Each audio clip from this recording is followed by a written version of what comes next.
Yeah. Doesn't take long to find somebody. I'll wait a couple more minutes and then we'll get going here.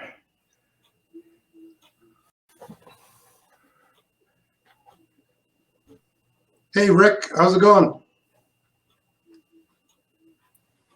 I'm doing well. How are you?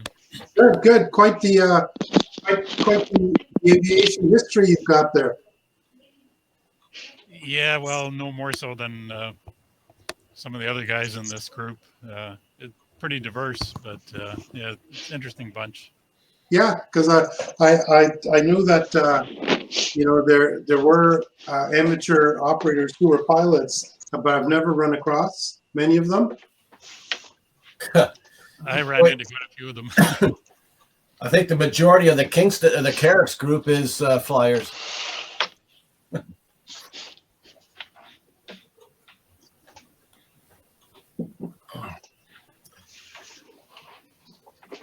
We're missing one presenter.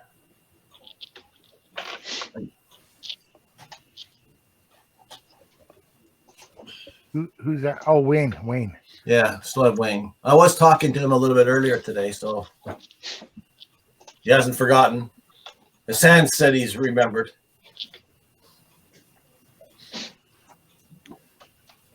So, Peter, tonight are the presentations, right? Yes. That'll be good. Looking forward to it. There's one on the long wire antenna analyzer. Yeah, that'll be Dave's. I think we'll do. I'll leave it up to Ken. He's the moderator tonight. But there's two presentations tonight. Yeah, one is the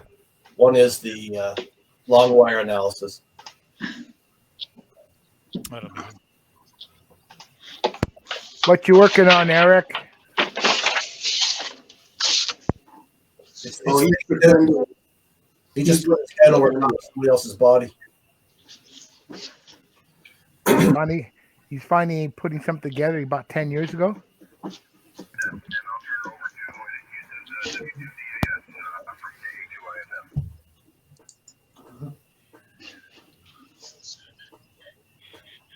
I think that's the first time I've seen Eric's workbench. It's the first time I've seen Eric soldering.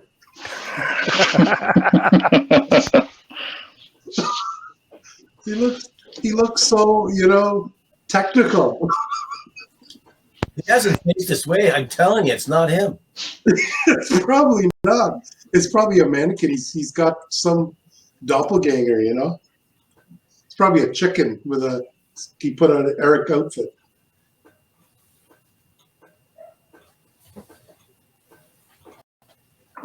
Oh, there's everybody.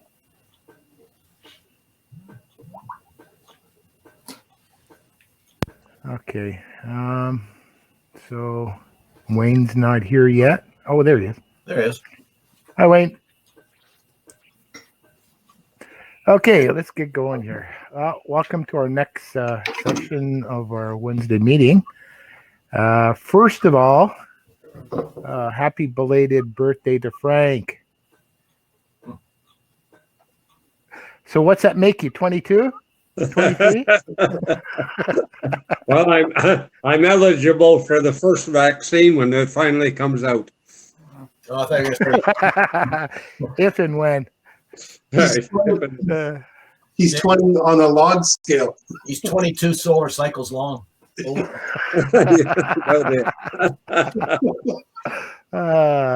Anyways. Sorry, Rick, I don't remember. Have you been to our meetings before? This is only my second time. Oh, okay. I was in with Peter, what was it, a week ago, 2 weeks ago? Oh, okay. Yeah, I missed that one. Yeah. Okay. So, yep. Nice to meet you guys. Yeah, nice to meet you too, Rick. Who else is here? Al's here. There's 3 guys from Kingston. Or 4 if you count me, just let you know, Ken. Yeah. Okay, good. Okay, let's get going. So on the agenda tonight, we've got Wayne, VA3NWH. He's going to talk about his homebrew super hat.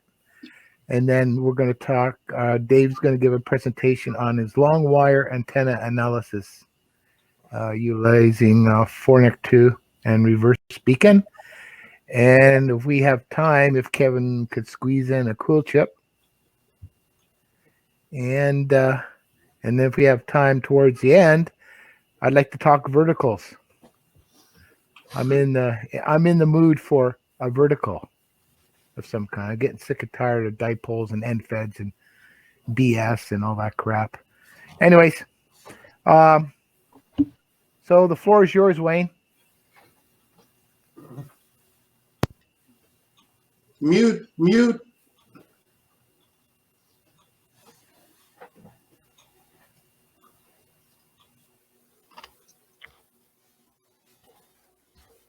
Now you should hear me. Good. Okay, that's what I was actually asking. Can you hear me? So, all right. So I'm going to share my screen, the entire screen. Thank you. I'll bring up the presentation. Okay, so basically, I hope you guys can see this. Can somebody? I can't see you anymore, so somebody just tell me if you can see my presentation. It tells me if I'm working. Yeah, we can see it. Cool. Okay, so what I'm going to talk about is a very, very old design. It's based on the I'm using an MK484, which is a clone of ZN414. Okay, the ZN1414 is an old chip. So I'm just going to do a little background before I get to the rig as it is. The 414 originated in 1972, so it's almost 50 years old. It was replaced eventually by the MK484, which are available in boatloads if you want to buy them off vendors on eBay. I think the TA7642 may still be being made. If it's not being made, it would have been retired quite recently. So the chip is basically a giant TRF amplifier. It's got a 1 megohm buffered input and 3 stages of RF and an AM detector on it. It works between 100 kilohertz and 3 megahertz, which makes it useless as a TRF, I guess, beyond the broadcast band, or maybe 160. But it has another use that I'll be talking about here. The gain can go up to 72 dB, which is quite large. The AGC only acts on about 30 dB, which, according to the data sheet, which is quite low relative to the gain. If I were to look at other chips of similar vintage, they tended to be lower in the gain and higher in the AGC, so that the AGC was almost the same, or a little bit under the gain. And I think I'm seeing the effect of that with my design. The gain is actually set by the input voltage on the chip. So you basically have an input pin. Actually, it's the output pin on the chip that sets the voltage. It's got a ground, an input pin, and an output pin, and you bias the output pin. All right, so next, this is from the data sheet. So I'm just going to do 2 pages of the data sheet. The original data sheet for the 7N414 had about 15 pages. The clones have maybe 2 pages. They're really talking about the basic properties, the gain, that sort of stuff, and maximum voltage. Why you might want to find this data sheet, should you be interested in playing with it, is it actually covers a couple of different use cases and explains them how it operates. Okay. Anyway, so the chip is the dotted line thing here, and you basically use a 100K ohm resistor to provide the feedback. That's actually going through the inductor at DC, coming after the input, and that basically manages the AGC. So you can put a kind of like a pot on the gain here to move it up and down, but they have more sophisticated circuits available, and all of which I found after looking at various things on the internet, I could trace back to the original data sheet. So this is it as its intended use, a tuned radio frequency device. So you have a tank circuit there. It's supposed to be AM. The tank circuit is protected by the fact that there's a huge impedance on the input, which prevents it from being sort of loaded down. And I've actually built this some a while ago. I think I was using a transistor amplifier and crystal earphones to listen. It was great. My first radio I ever built, kind of thing. Actually, second. This is the thing you build after you do your first crystal radio. All right. So, also in the data sheet is something quite interesting. Near the end, they actually discuss using this TRF design as the IF stage of an AM radio. So basically, it's doing all the gain from a mixer. And that design is also found on the internet. There's scads of recipes for it. I actually based mine on one, which I could show you later if you're interested in seeing it. But the recipe basically goes mixer, filter, the chip, and some kind of amplifier. Depending on the vintage of the actual design you're looking at, the amplifiers quickly got replaced by block amplifiers like the the LM386, which is what I'm using. The mixers of late are things like the NE612 instead of necessarily using what's in the design here. All right, so this is a block diagram of what I've actually built. And I think I'd like to talk to it a bit as the reason I think I like this design is not design, it's the chip it's a good thing to have if you are like me and you want to make yourself a bunch of modules and test them out independently. So if you think of the NK484, it's taking care of a great deal of the circuitry that you would otherwise have to assemble. The entire IF chain, the detector, the gain control, and just leaves you with things that like I'd never built a homebrew superhead before. So I wanted to try out a mixer. And I had the PARC VFO.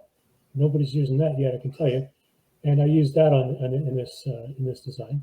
The VFO works quite well with the NE6112. You just have to drop down the voltage. It comes in at 3.3 volts from the VFO, and the 6112 wants you to get down to, I think it's about 0.3 or 0.5 volts. So I used a pad for that.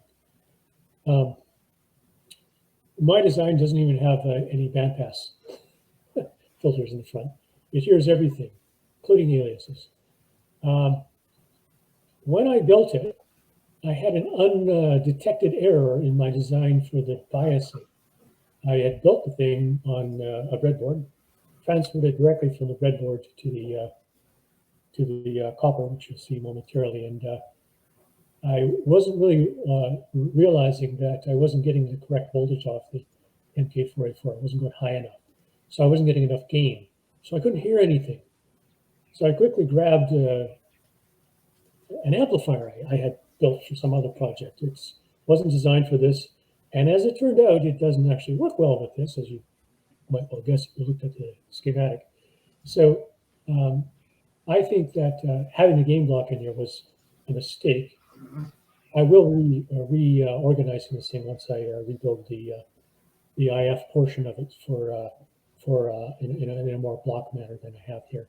But I'll tell you, I don't think I need that gain block, but the fact that it's in here, it is providing some gain, but I think it's also adding a lot of noise.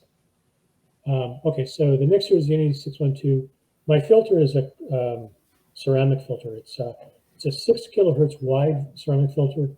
So it's not really giving you the high fidelity, if you would call it that, from the AM band. But I have a method for testing against it with my own SDR. My audio board is one of those kits. Dave has a bunch of them. I got a bunch of them. Just build them and use them. Quite relatively noisy, but when we're talking about noise in a chain like that, it all starts at the beginning. I did build myself a VFO, obviously unnecessary with the VFO because it's got 3 outputs and you can use one of them for 450 kilohertz signal if you want to. But I've never built one before. Okay, so I'm just switching to the picture. I took up it recently. There's a VFO at the top. That's the cable running in from the VFO, my antenna. How I do this is I was working in my lab, which behind me is a stairwell. Behind the stairwell is the lab. That's where I do all my soldering and bench testing. And I run a cable from my desk here, which is actually my shack, into the room there and test there. I found when I was using this, occasionally I'd get my superhet radio, which is designed for the HF shortwave and a couple of hand bands, would turn itself into an AM radio. Like it would, the AM radio, I think I can make you hear it. Sounds like that, okay? It's the entire band at once. It's really effective for time because who wants to listen to the radio on AM anyways? But it would switch over that mode and I couldn't figure it out. It turned out that I lose ground. And if you take the ground off this thing, I don't know, the entire board is an antenna and it's picking up everything. It really likes that French-Canadian channel too, 860. It's CBC Canada French. All right, power comes in here. I've got this dongle on here so that I can plug it in at my shack. The VFO is here. That's the pad, dropping it down. It's a 20 dB pad, matching. This is the amplifier board. It's actually 2-stage amplifier with an extra ceramic filter on it. I thought I'd try that out since I was going to use this board that I really didn't know too much about. Turns out that 2 of these things is too much additional gain. 1 was plenty, so I got a wire running from here. And one of the reasons this thing is a giant magnet for AM signals is look at the long stretch between the mixer and the AM portion of it, which is on the right-hand side. That thing, if you can see my pointer, is actually the MK484. It looks like a transistor. And there's a circuitry here, which allows you to take the voltage from the, I have a 12-volt supply, a 7-volt supply to drive the mixer, and I'm taking the power into the chip by dropping it down from the 7-volt supply. This knob at the right is my gain control. And I've learned since that the MK484 it's problematic, and I will just show you that before I move forward. On the diagram, you have this 100 k ohm resistor providing the mechanism for the feedback on the AGC, okay? If you move the gain up, it moves the AGC. So they're not independent from each other. And this makes the circuit, it's discussed in bulletin boards and stuff like that, a little problematic for very weak and very bright signals. And there's a design that actually puts a separate pot on this end of it to allow you to manage the voltage coming into the input a little bit independently from what you get through the AGC control at the output side. I want to try that because I think I will be able to get a little bit better selectivity than I've been seeing before I move on to another design anyways. Okay, so I am going to play a couple of cuts, but if I can, I'm actually going to play it aloud because I've got things set up to do so. Let me just hear. Nope, that band went quiet. So before I play it, I'm just going to show you how I have been working with this. In my keyboard thing to show you. I have an SDR, and it's the SDR Play 1V, I think, 1.2, and I use this software to spot stations. See if I got the volume down. Yeah, I do. Okay, so I have to turn the. Okay, so if I see something that looks like it's an active station, I can pick it up. The reason this is kind of important is I was trying to figure out how sensitive the receiver actually is. It's not very sensitive at all. It wants the signal to be above, on this scale, the minus 80 dB mark is just about legible. I could go a little below. It likes it a lot louder. This is, I think, just a carrier. Not sure. You just turn the volume up. Yeah. Not really. Okay, so this band was alive and rocking about half hour ago, and I left it set there just in case. I probably won't be able to find anything else this time of night. Oh wait, there you go. What are we looking at there? Is that a signal? Yeah. When they go home at night and sleep, they leave the carrier on. Okay, enough of that.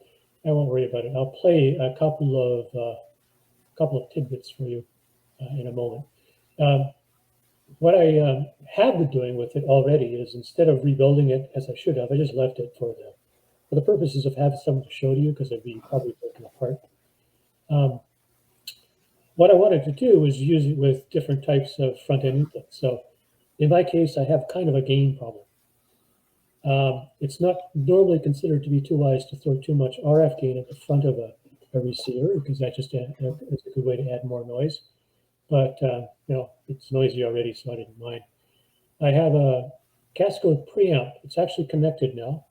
The gain on it, I think, is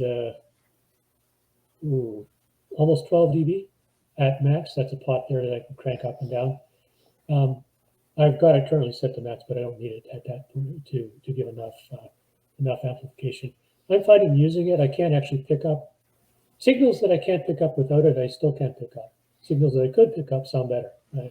So I can explain it. And I also have a tuned preselector. I guess I should put it back in the drawing here.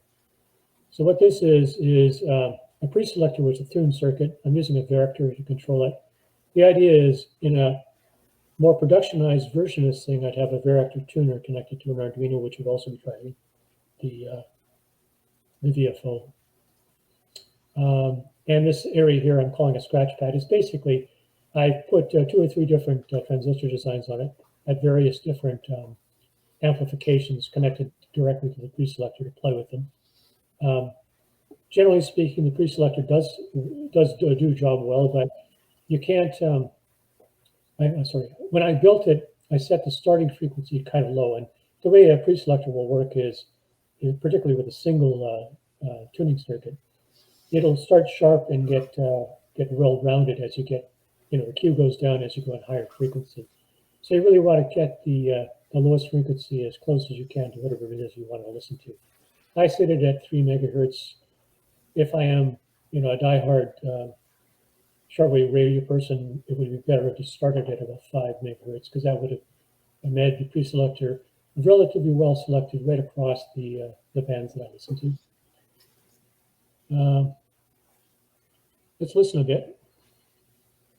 These sound really, really, really crappy, okay? Gotta say. Actually, the radio wasn't sounding too good to begin with, but the story goes like this. I didn't have any way to record these sounds. So I'm working in my lab. I bring my tablet over and I find a recording kind of app for it. I turn it on. And I'm holding it in front of the speaker and I turn it to a station, turn it on, wait for a few seconds, turn off the recording.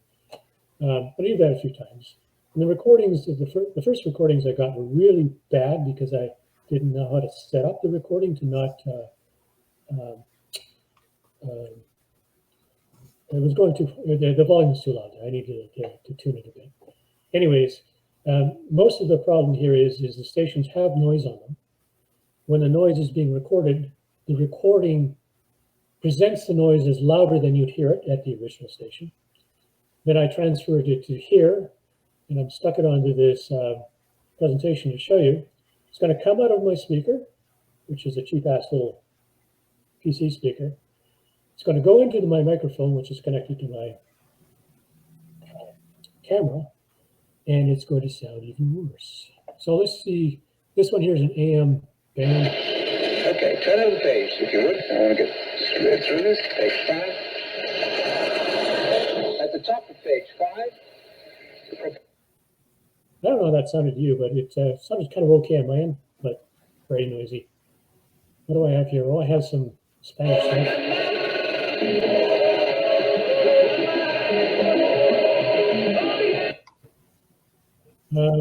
Yes, CW, I don't know if you're here.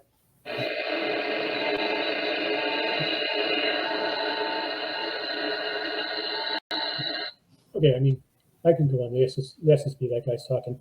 Now, what you can hear is there's noise, there's some degree of distortion. I'm suspecting that's owing, because I'm mostly listening to AM, it's owing to the filter I have on here. And just to take you back to the way I was doing, compare and contrast. The noise floor here is usually around 100 to 110. It gets worse at night, I guess.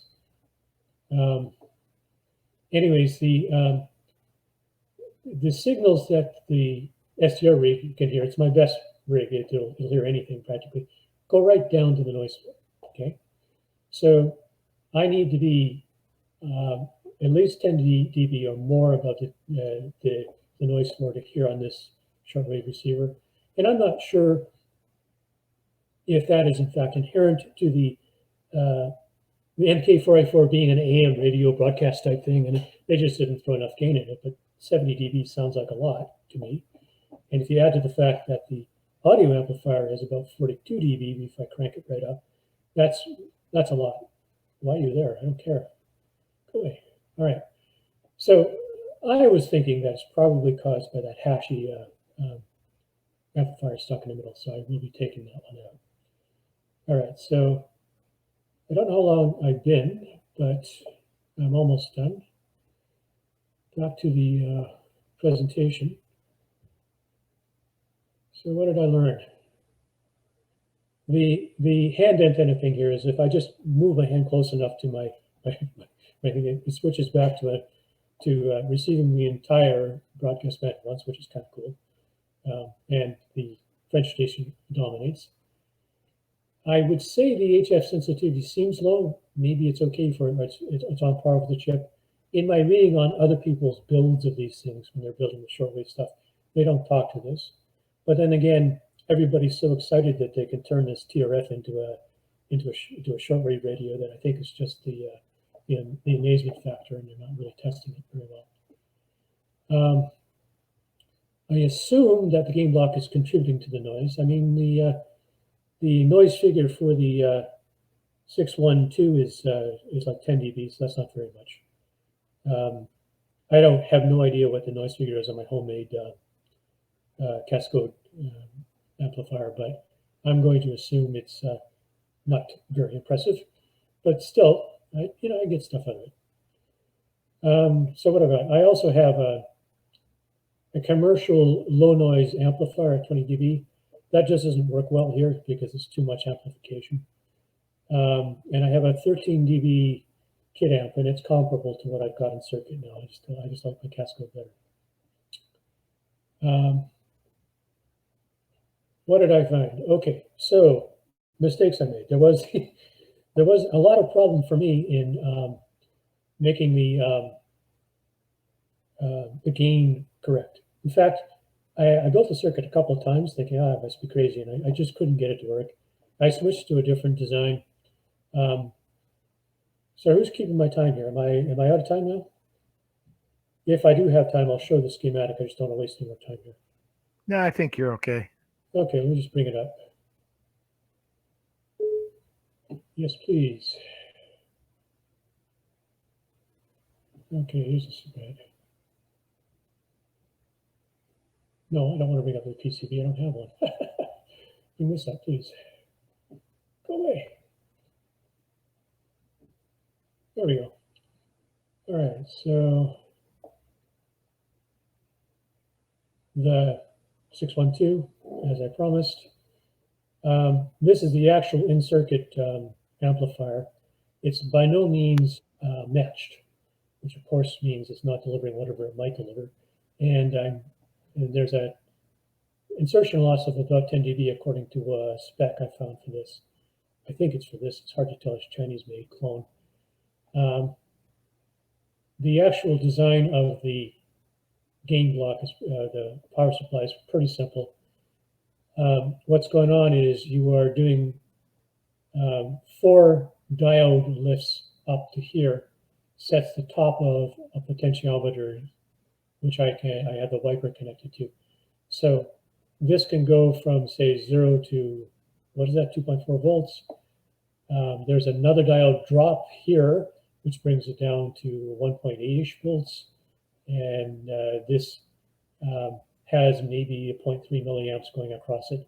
And that's how it gives it the final drop down to here. I did find with working with this thing is the specification says it'll run up to 1.8 volts, don't go higher than that. 1.5 is the maximum usable voltage. It's not. It's very narrow. It's between, I say 1 and 1.2, maybe 1.1 and 1.2 volts that you get. Optimal gain with the least amount of noise out of this particular chip. Now, I've only used the one chip, okay, so it might be, it's like a random effect to the one I picked out of the box. Eh? But, you know, when I build the next one, I will put it on its own board. I will make it the well-behaved version, and I will see if it does the same. And that's it. Any questions? Excellent, excellent. Yeah, I got a couple of comments or a comment. You were talking about broadcast interference. I've got the same situation here. Back a couple of years ago, I was picking up the CBC from the Trafalgar and 401. There's a big, huge antenna there. That isn't true. What it turned out to be was the radio what I was experimenting on had a toroid further down the chain, and it had a cold solder joint on one of the leads, and that was picking up the radio station. Cool. And once I figured it out, I took the toroid out, cleaned the connections, and resoldered it in, and the problem was gone. In my case, I forgot to mention a ground cable on my switch, the switch between the antennas that, you know, here and back there, had popped off. Yeah. And so when I was using it in the room there, I was getting a lot of AM and no shortwave. Yeah, yeah. And also too on the 602 chip, I also get BCI when I'm trying out one of Diz's DCR boards that he recently came out with, and I had to put an attenuator, you know, a pi attenuator in it to bring the PARC Gen signal down. Yeah, and and the board was made for SMD, and all I had was through hole, so I had to like tent a couple of resistors. Well, you'll find that those leads sticking up in the air are acting as an antenna, and you pick up the problem as well.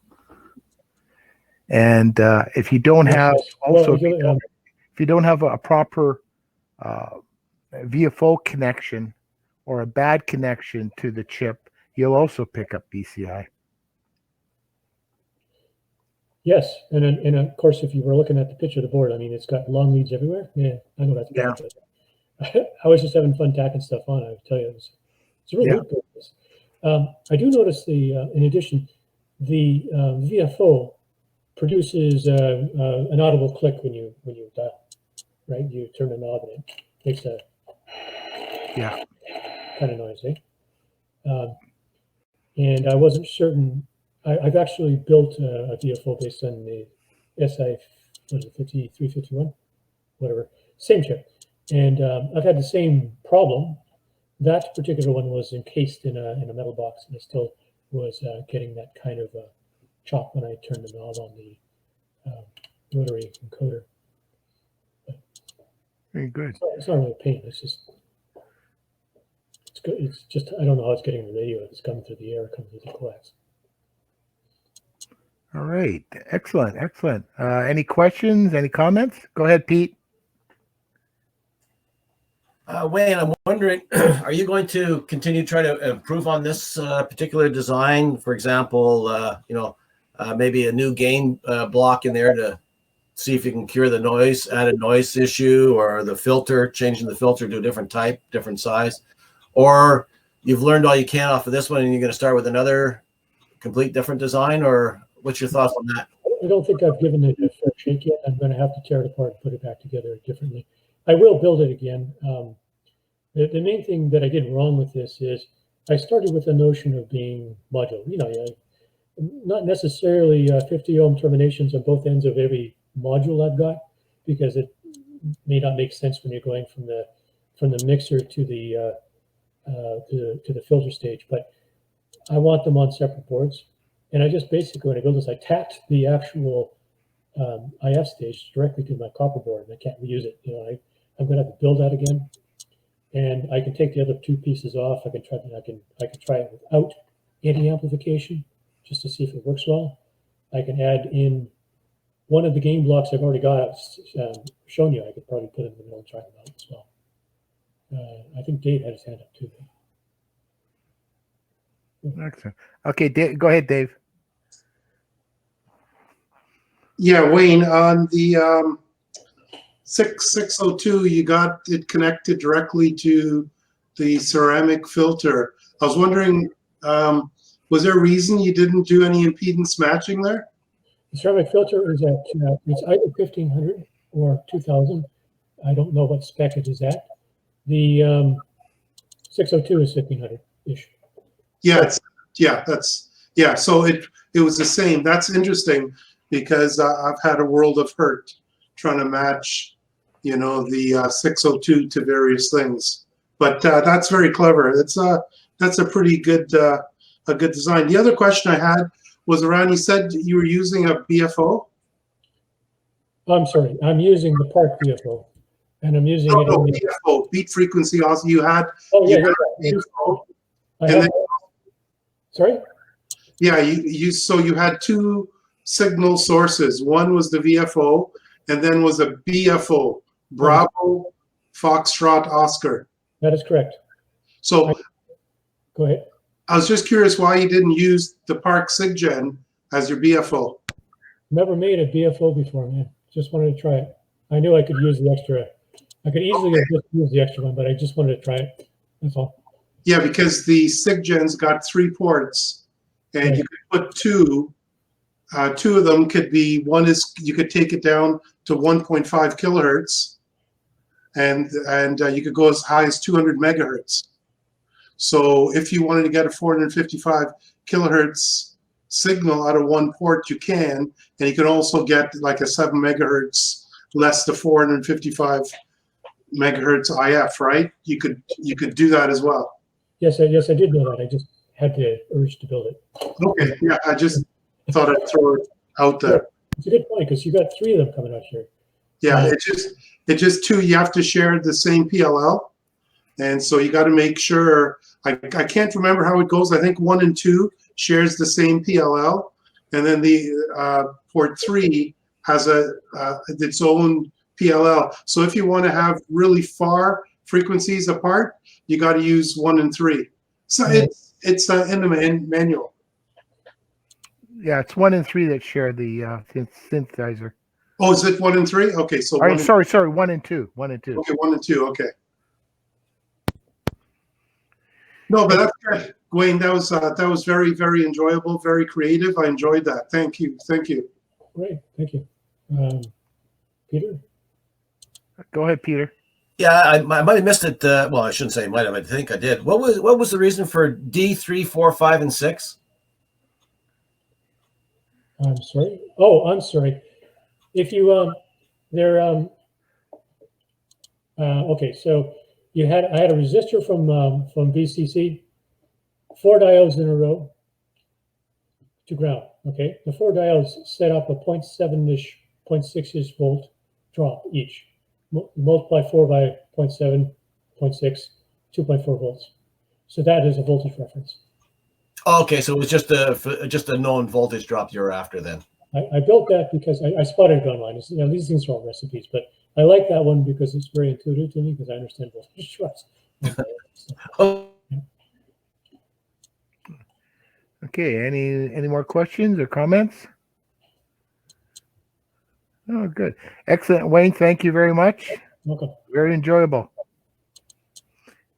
Okay, I guess up next is our friend Dave. Analyze us. Okay, so let me see if I can make this thing work.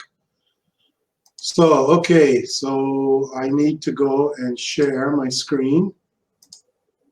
Keep it clean. Yeah.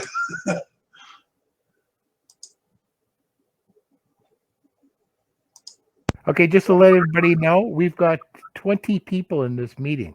I don't think I've seen that number before. Excellent. Okay, so can everyone see my screen? Yeah. Okay, so let me get started. So let me start off by what happened, where I am. I think some of you have been following my journey. I recently moved from Caledon to Paris, and as a result, all of my antennas had to be brought down. And I'm in a very small lot. I've got a picture of my lot I'll show you in a second. And I needed to put an antenna up, and I wasn't sure what to do. My friend in Ottawa had a random wire antenna using an ICOM AH4 remote tuner. So I thought that would be my option, my best option. And I thought about putting the wire, against the side of my house and feeding that with the H4. And I wasn't sure about radials, and I ran across this video here. By the way, you'll see little pictures like this I've got in my presentation. They're just little things, reminders for me to talk about. So I saw this video where this gentleman, Callum here, was talking about ground planes, and he quoted an article and said,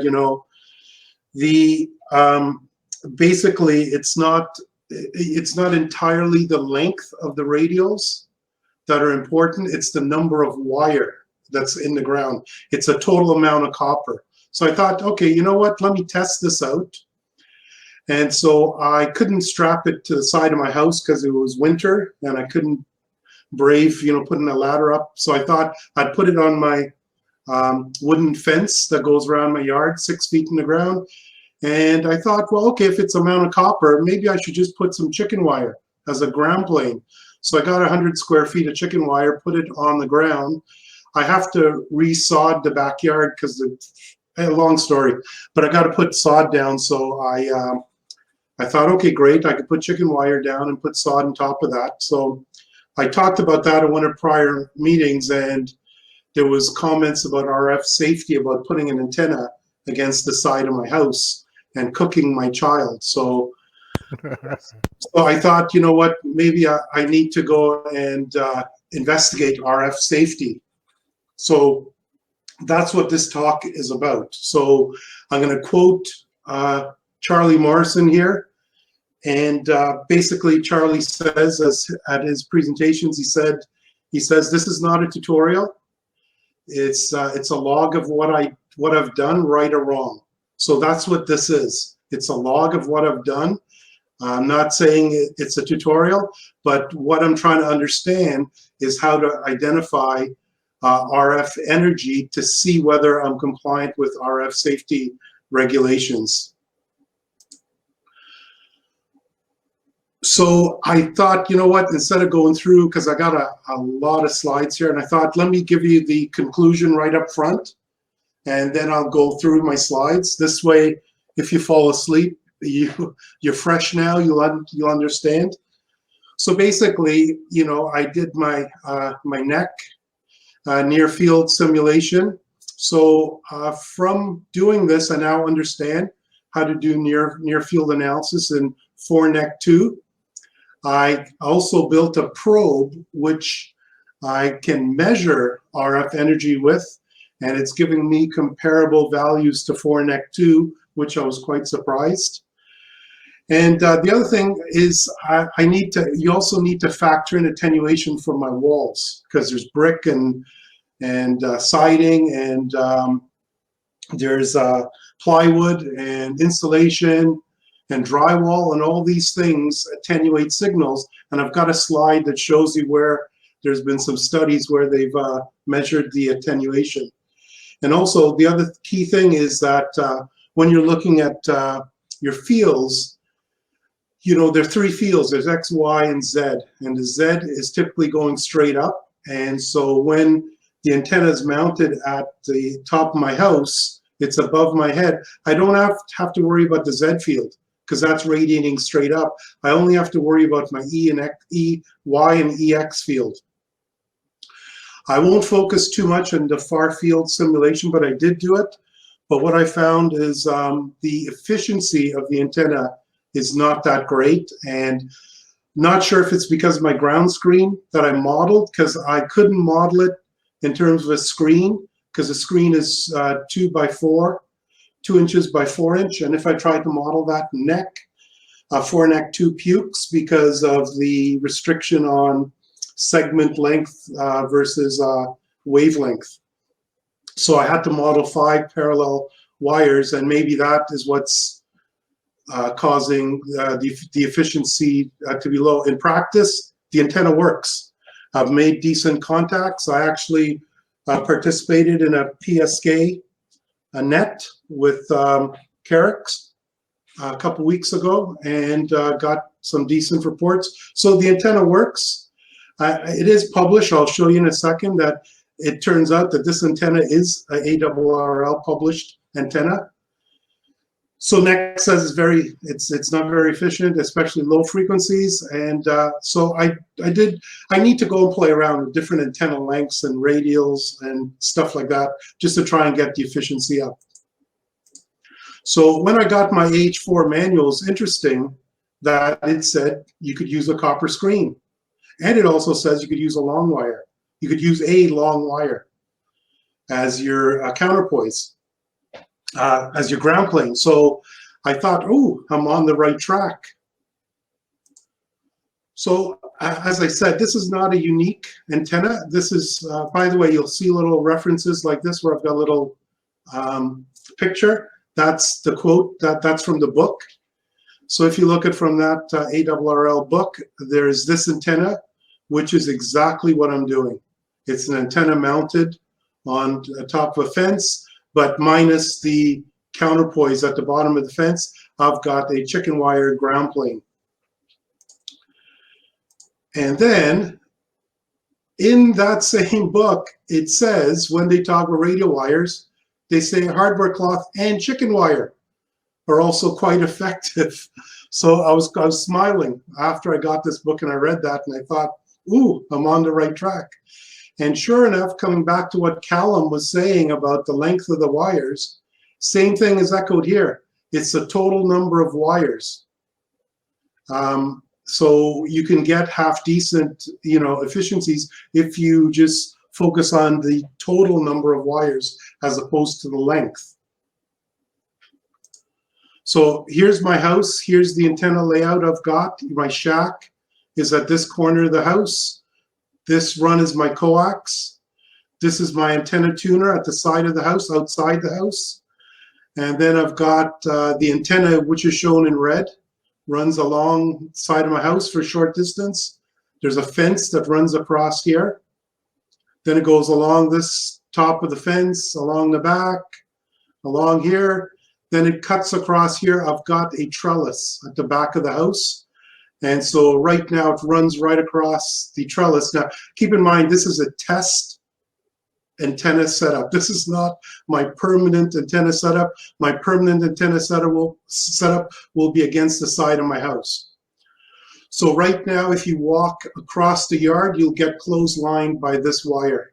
And it's not a great permanent situation, but I think it's a great way to test my antenna. So if you look, I've got neighbors here, a neighbor at the back here, and a neighbor here, and no neighbors at the front. So later on, that becomes relevant. And then also, if you look at the books, the antenna book and the handbook, they both say that you can do because they talk about electrical RF safety and making sure you meet the FCC requirements. And both books say that it's perfectly acceptable to use NEC.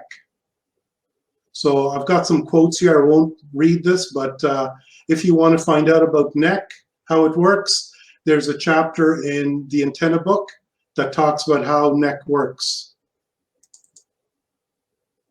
Okay, so where am I? Went down too far here. Okay, so this is how I did my neck modeling, just very quickly.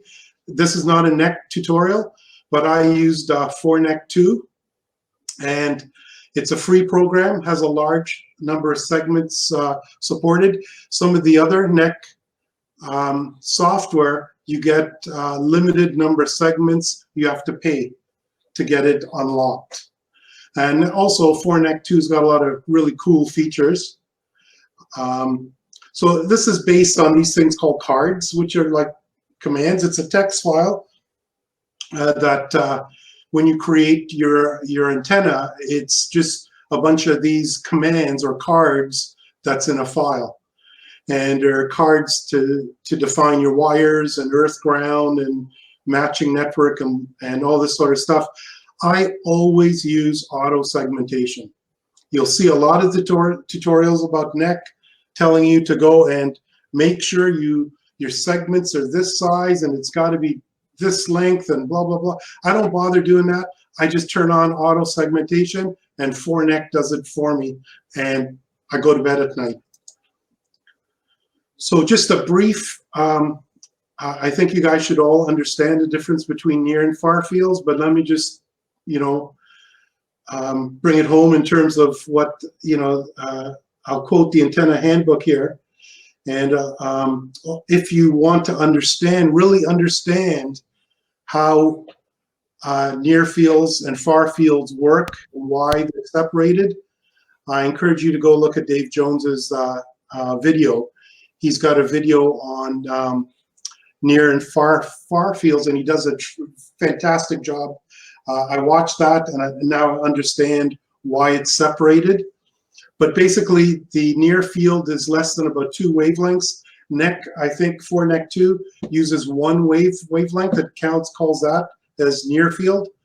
So basically, in the near field, that's where other elements interact with the feed point and define your patterns. So in the case of a Yagi, you've got other elements that interact with what's the radiator? Is it called radiator? The element that radiates. It interacts with that and it forms a beam structure. So that's in the near field. Or if you look at a dipole interacts with the Earth's surface, and that causes that donut shape. It gets a reflection and it forms that donut shape. That's in the near field. Far field is across the world. It's across the town, across the world. It's what happens to the radiation after it leaves the antenna. I'm not going to focus. I did do a far field analysis, but I'm not going to focus on that too much in this talk. So the first thing I did was I built my model. I went outside and I measured all the various heights and lengths and where they were relative to an origin. I used the origin as my feed point here, where the AH4 is located. Then I drew a little diagram showing the antenna and showing the corners and showing my X, Y, and Z components for the antenna. And I built the antenna in 4NEC2. And once I had that done, this is a picture of how it looks in 4NEC2. And then I can go and run my simulations. So in the far field, again, I'm not going to talk about this. I'm just going to breeze through this very, very quickly. I want to focus on near field. But if you're doing neck analysis, one important thing is to run this average gain test. And so what this is doing, the neck engine is going and seeing whether it can account for all of the energy being fed into the antenna as defined. If you defined a poor antenna and all of the energy can be transferred into the system, that's good. But it's not telling you whether your antenna is good or not. It's just saying how accurate the prediction is going to be. Now, in my case, I ran this and I got right here, it's saying my average gain test is 1.02.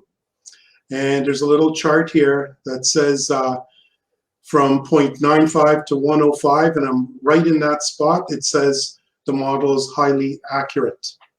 So the way I define the model, it's accurate. Now, whether or not it works, that's a different story. It's not commenting on the build of the antenna, it's just commenting on the accuracy as you defined it in NEC.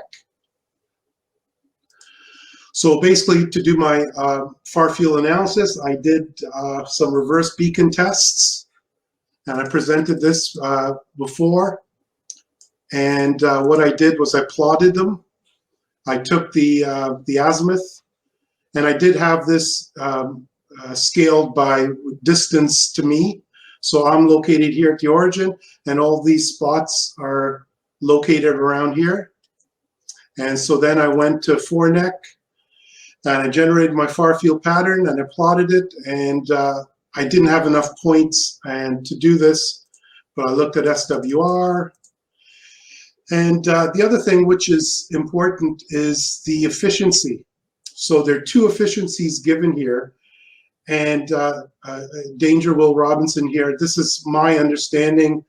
I could be completely off base here, but the way I interpret these to means that the efficiency, this first efficiency, is what is the amount of energy that's available to be radiated by the antenna. So this efficiency accounts for losses like heating of the wires, resistive losses, stuff like that. So it's looking at physical structural losses.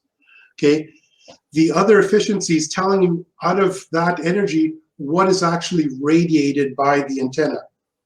This is what I think it means. I had a hard time trying to understand what these things are, but I think that's what it means. Now, if you look at the efficiency at 20 meters, it's 29%, 30%. For a dipole, it's 74%. So you can see it's not a very efficient antenna. At 40 meters, blah, blah, blah. SWR, blah, blah, blah. Efficiency, 8%. It drops down. So 9%. Dipole efficiency is 77. So at 80, blah, blah, blah, SWR, efficiency drops down to 2.5%. So it's not very efficient at 80 meters. And then I did a SWR sweep and blah, blah, blah, and yada, yada, yada. So anyway, so now I want to talk about near field.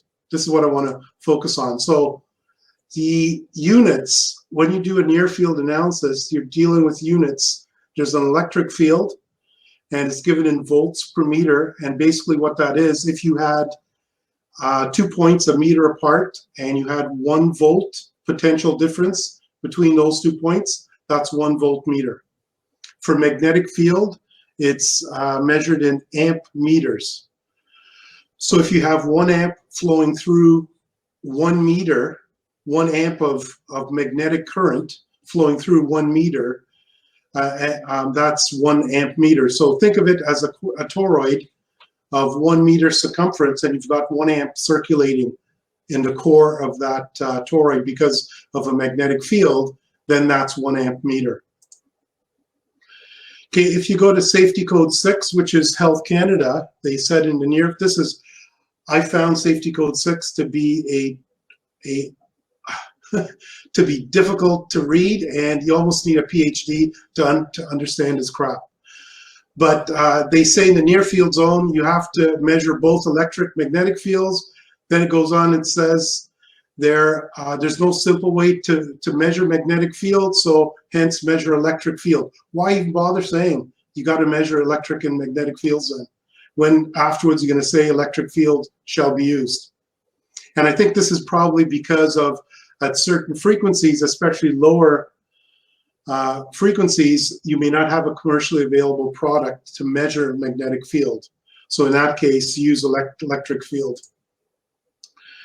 RF impact, you get burns, you get tingling, you get blah, blah, blah. You guys should all know this. I'm not going to go through that. But RF is bad. Exceeding the limits is bad. So what I did was I took a look at some of the limits, and I compared some of the limits. In the US, ARRL, which is quoting the FCC, they give a value. This is for 7 megahertz. I got safety code 6 plotted, and I got the INC IRP, which is the international standard. So basically, there are 2 values here. There's an instantaneous maximum, which you shall not exceed. These are in volts per meter, by the way. So these are values you shall not exceed, period, at any point. And there are other values given, and those are measured over a period. So it's an average. So you can go higher than this or lower than this value, but your average over 6 minutes must come out to that value. There's a uncontrolled limit and a controlled limit. And I found this little cartoon on an ARRL publication, which I think summarizes controlled, uncontrolled very well. Controlled is a space where you control who gets exposed. So in the case of your house, you're broadcasting, because it's an average, one of the things recording is on.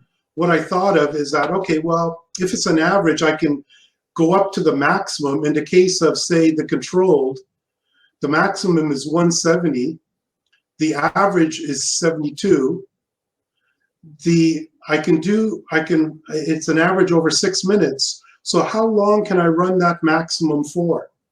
And it turns out I can run it for 2.5 minutes, and that's about a 42% duty cycle. For uncontrolled, this is again 7 megahertz, it's 40% duty cycle. So that's kind of interesting. So next, I found this article here. This is from another ARRL article where it talks about the duty cycle. So here's for SSB, it's 20% duty cycle. And if you're doing speech processing, it's 40% duty cycle. And CW, it's 40% duty cycle. So I thought, woohoo, I can exceed those limits as long as the average comes intact. Then I got slapped with this. And this is where I'm saying you need a bloody PhD to understand this crap. So here they're saying that you can't exceed, point number 1, you can't exceed the maximum. Here you're saying you can exceed the average given, okay, but provided the squared value of the electric and magnetic field doesn't exceed the limit, the squared value of the limit. And I don't understand this very well. If it's the way I understand it, then I can only run a duty cycle of 18%. But I don't understand it. Because if you look at the ICNIRP, it talks about spatial averaging over time averaging. I have no idea what this stuff means. I need to investigate this a little bit more. But for the time being, I'm going to assume that 40% duty cycle is okay. Again, I said this is a log, right or wrong.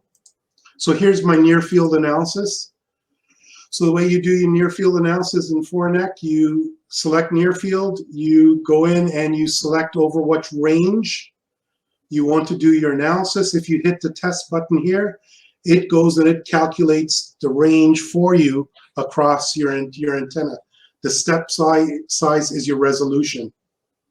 So here, 1.2 meter resolution for your x-axis is not very good. So after you define that and you run your simulation, you'll see you'll get this little plot here at the bottom. Now this little table here does not match this.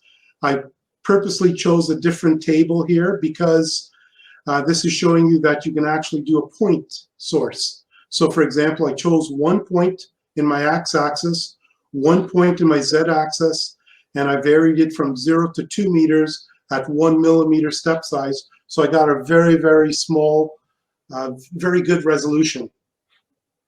Very small step size and very good resolution.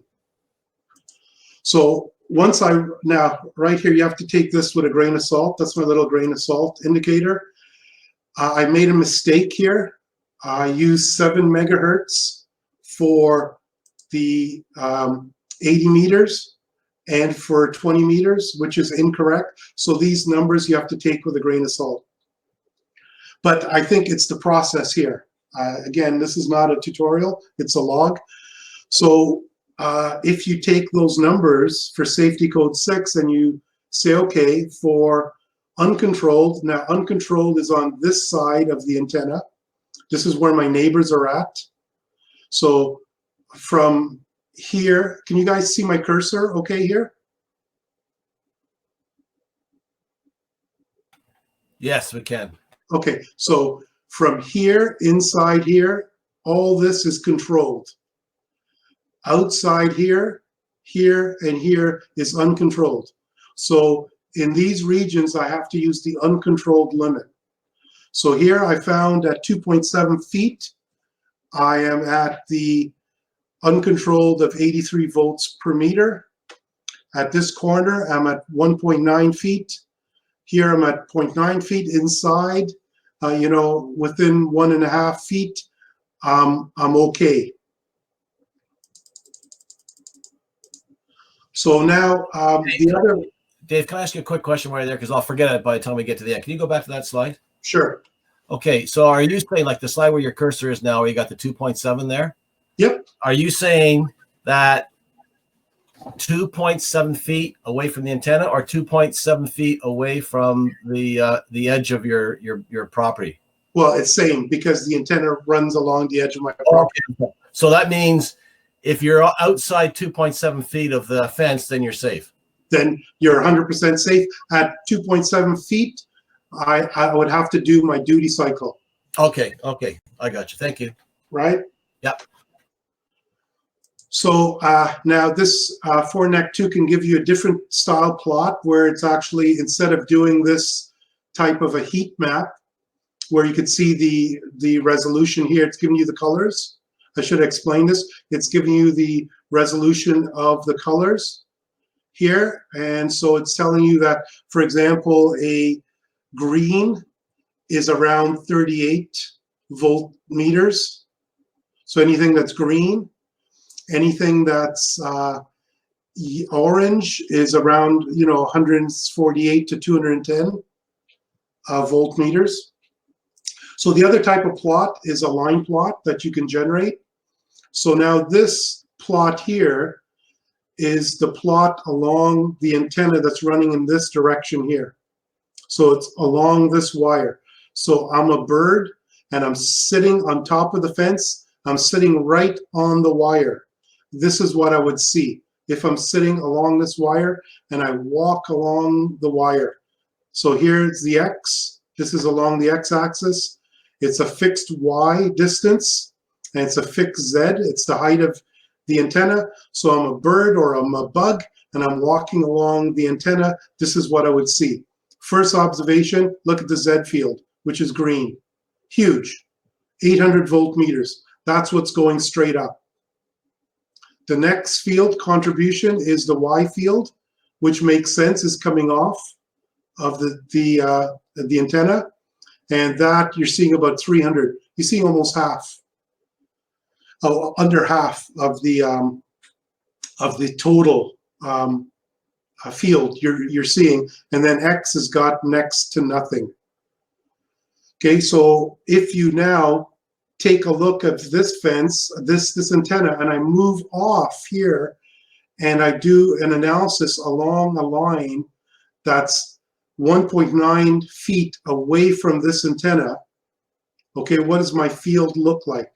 So I'm a bug, and I'm here at a height of 2 meters and 1.9 feet away from the antenna. I'm a bug.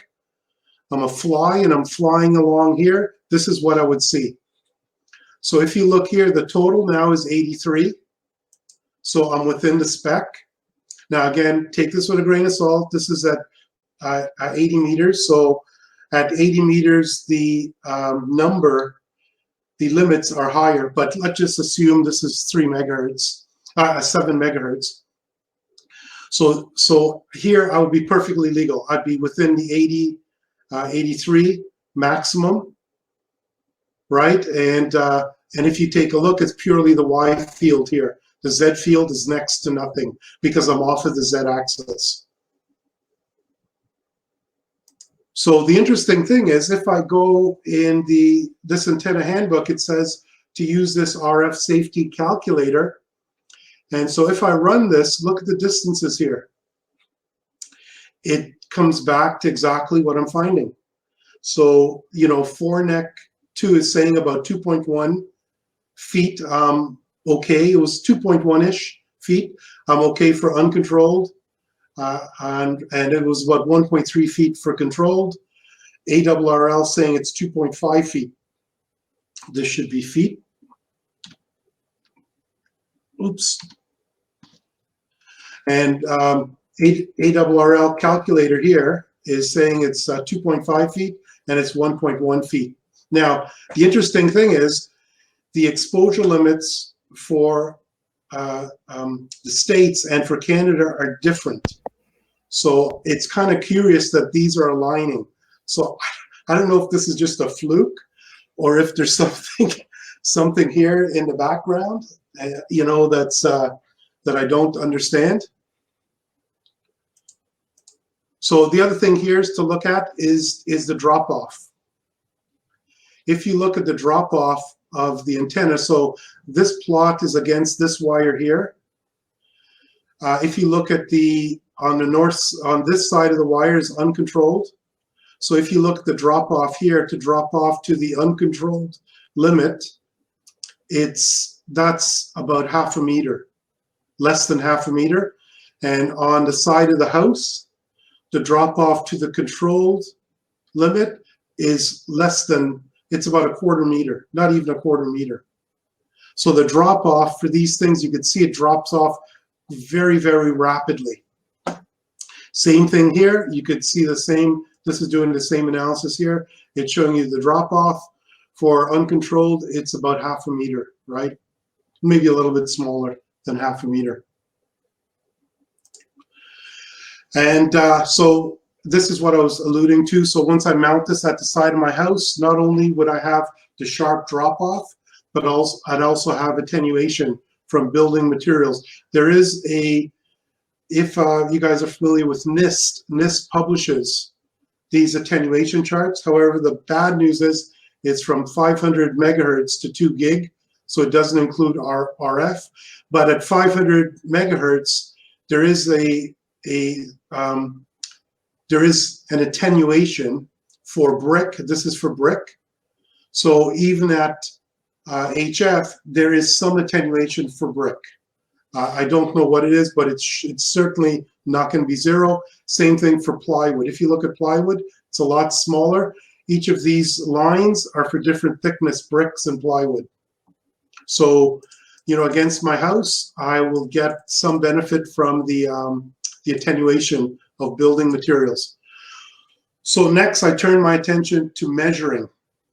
So the first thing I did was I tried a field strength meter, and I made some measurements, and I walked around my backyard, and I got 3 or 4. I have no idea what 3 or 4 means.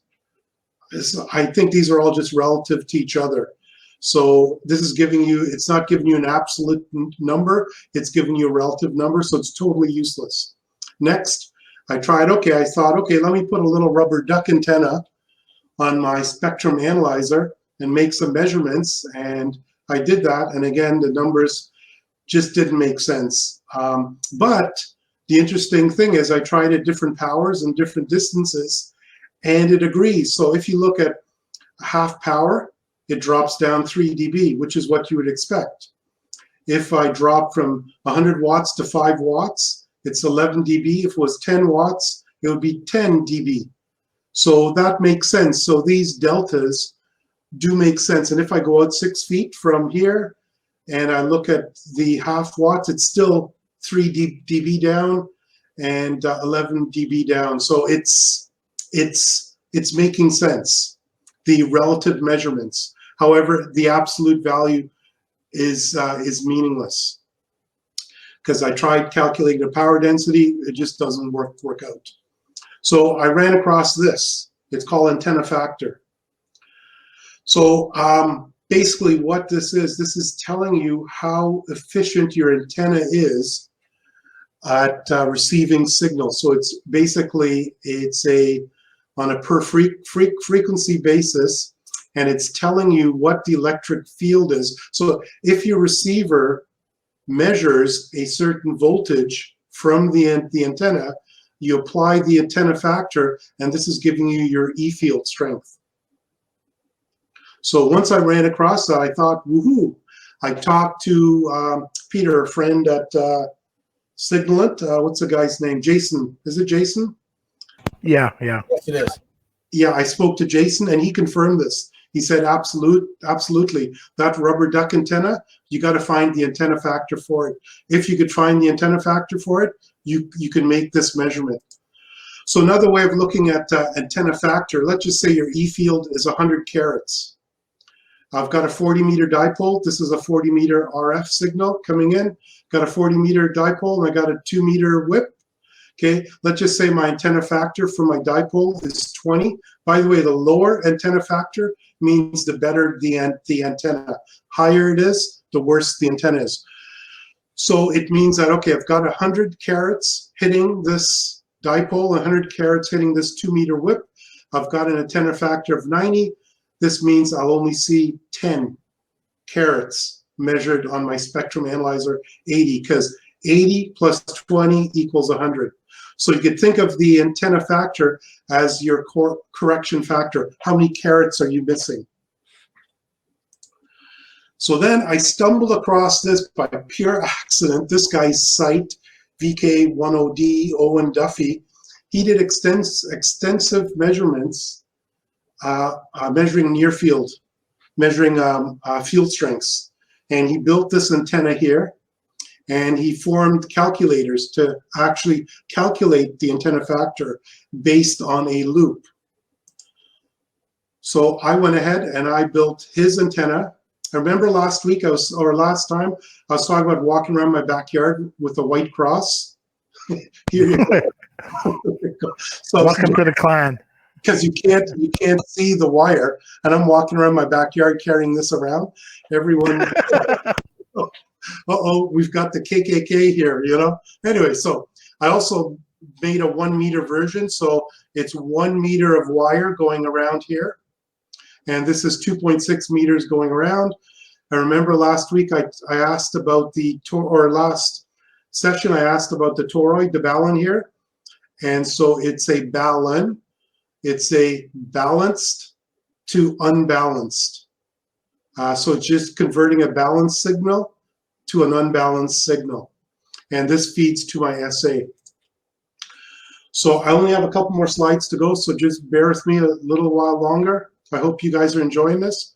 So I did some preliminary measurements. I did using my power meter, the PARC power meter, using my SA, and using the 1-meter antenna and the 2-meter antenna, and I got such big variations.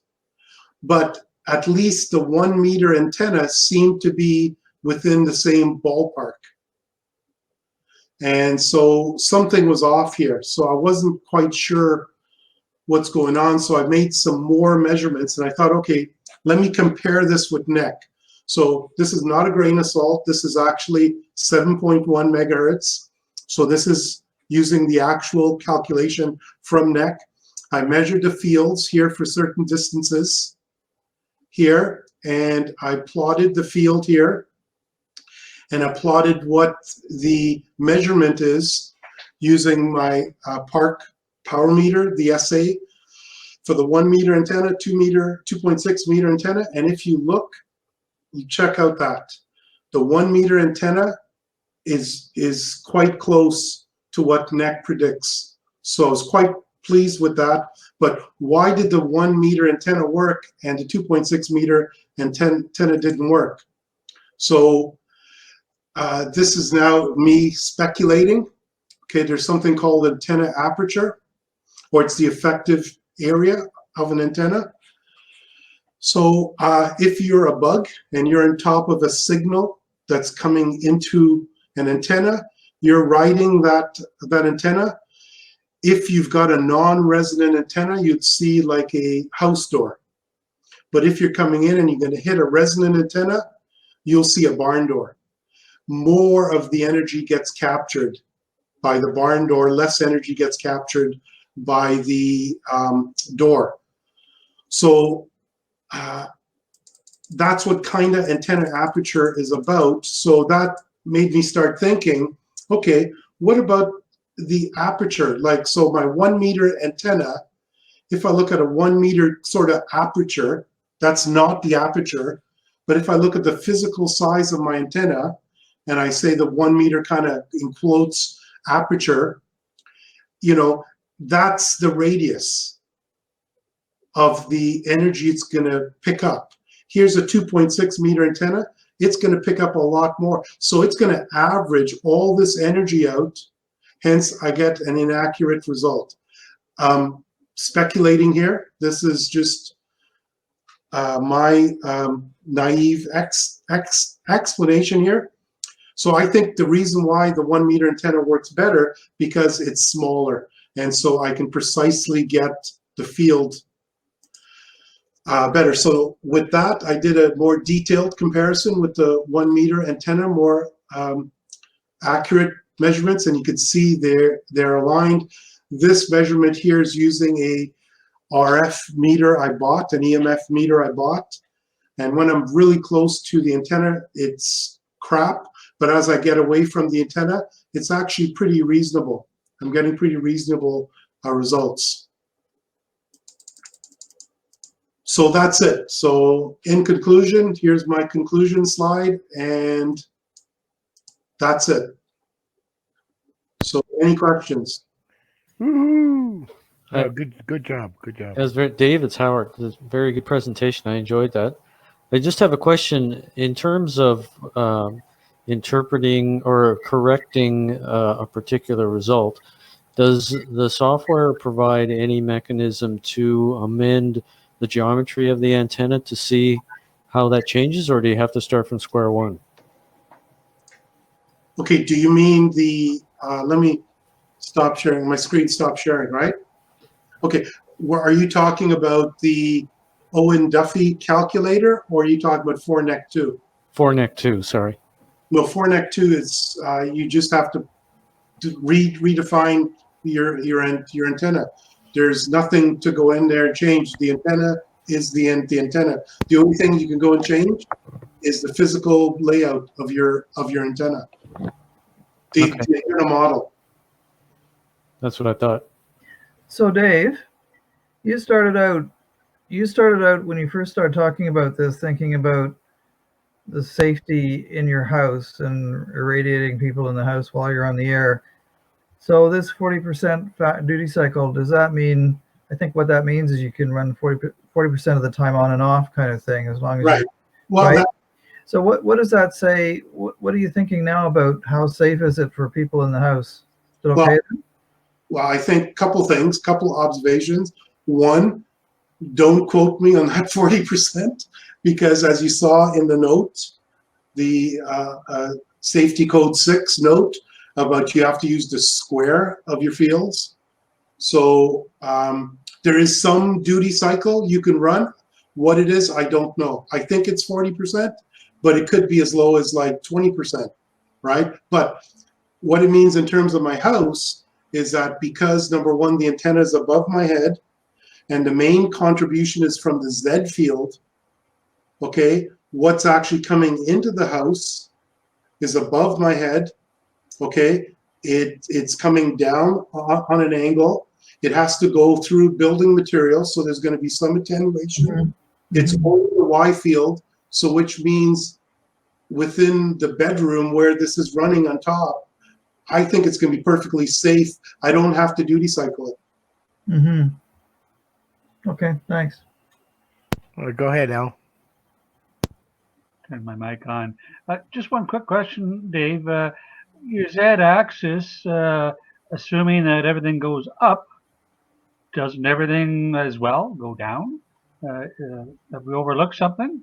Yeah, and that's something you'd have to go. That's something I'd have to do in my house. Is I didn't do my house analysis, so I have to. I'm just speculating that if you look at the field on top of the antenna, most of it's going up. So I don't know what's coming down. I have to go take a look at that, because if you look at the plots, the far field plots, most of the energy is going straight up. So I would assume that there's not a lot of energy coming down, most of it's going up.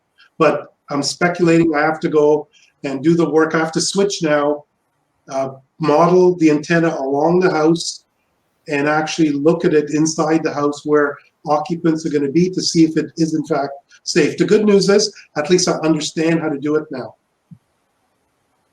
Cool. Okay, go ahead, Peter.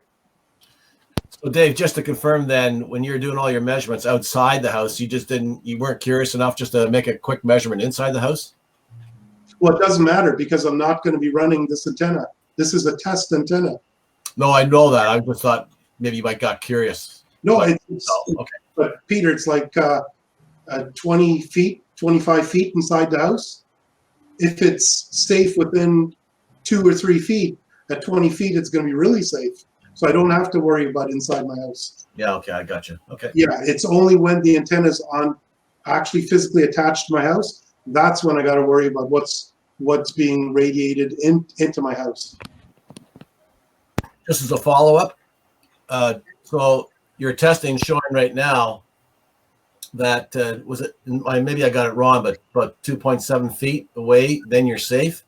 Yeah, it's around 2 feet. It's basically under 3 feet. Okay. If you're around 3 feet, you're safe. But you know what?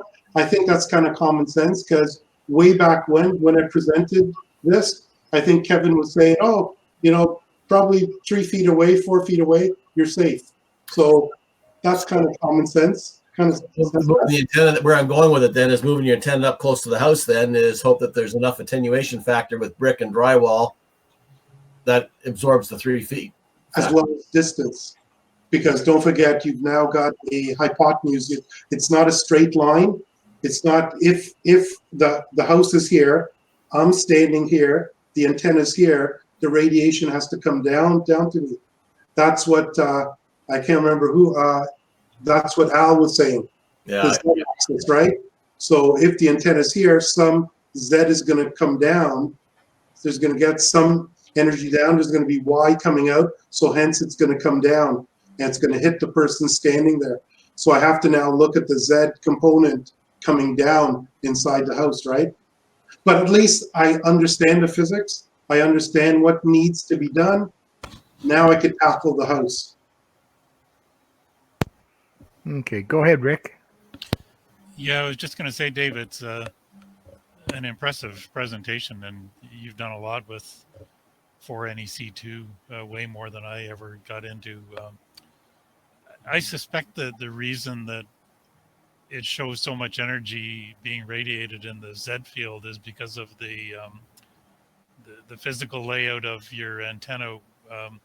When you think about it, it's basically 6 feet above ground. Exactly. There's probably so much ground reflection that the majority of the energy is being radiated skyward. But it worked because the other day when I was working, you guys, I can't remember what band were we on, 80 or 40? 40, I think we were on, and yeah, it did work well. I mean, so obviously you have some radiation in the X and the Y directions as well, right? But I'm just thinking with respect to your energy levels in the basement, like underneath the antenna, I think there probably is some fairly significant radiation, within 10 feet or so below the antenna as well. It would be something to consider if you were going to install that antenna and use it. Yeah, because on a regular basis. Yeah, because my next step is to actually attach the antenna to my house. Now, keep in mind, the antenna is going to be probably, 20 feet above the ground. Yeah. Right. So by that extra height I get above the ground, I may get more of a mushroom pattern. It'll still be going up. 80 meters doesn't matter. It's going to be going up, right. But I may get a little bit more energy coming out the sides. Yeah, I was going to say it would be dependent on the frequency of the signal that you're generating with the antenna. Yeah, but the key thing is if like the antenna works, I just want to make sure that people inside are safe. I'm not going to fry. Anybody, if it's against my house, I don't have to worry about my neighbors because my neighbors are far away. They're going to be, quite safe. It's just the occupants inside the house. You're the first person I've ever come across that has put that much work into assessing the safety aspect and the amount of energy, with respect to distance from the antenna. I think that's pretty impressive. Well, you got to thank Kevin for that. He's the guy. He's always egging me on. Him and Peter always, hey, have you considered this? You should go and look at this. Dave, I go. He is so easy to prime that Dave pump. It's unbelievable. Yeah, there's that little string out of his back. You just pull it. But you know what? This is because I learned. You see, I enjoy doing stuff like this. You guys might think that presentation is a lot of work, but I enjoy doing that because it made me think about it, and I had the numbers, and by going through it, and you never learn something. The best way to learn something is when you have to explain it to someone else. Mm-hmm. All right, go ahead, Pete. Yeah, I wanted to say, Dave, thank you for that. I recognize that there was a lot of work in there, and I do like those little hints that you gave on your presentation to remind you to say something. That's a pretty cool thing. My hand couldn't write I couldn't think about what you were saying fast enough to get it to my hand to write the questions down. There was so much in there that there is to talk about. I think we could talk about for hours on a lot of that stuff, Dave. So I don't even know where to begin. It'll be interesting to see your journey as you go on with this one there, but there's an awful lot to digest, and I know there's a lot of concepts in there that I certainly don't understand, but would like to certainly read up a little bit more on it. One of the things that Ken was saying about his vertical, about the radials, this is what I was saying, Ken, about vertical and radials, is that you don't have to go crazy with radials. Just think about it. You've got 4-neck-2. You can actually model your antenna in 4-neck-2, and it'll give you reasonable estimation of how your antenna is going to perform. So, you could look at what radials you can put in your backyard, model it, and see how it works. If you guys would like a tutorial on 4-neck-2, Ken, if you give me the dimensions of the antenna and the radials, we could have a little session where I can actually model it in real time for you. Yeah, well, I haven't really checked into size or anything. I'm just looking at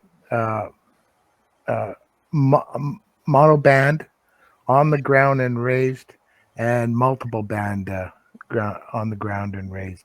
But I haven't looked at any sizes in specific. My only concern about a vertical is I want to possibly get away from putting a vertical on the ground.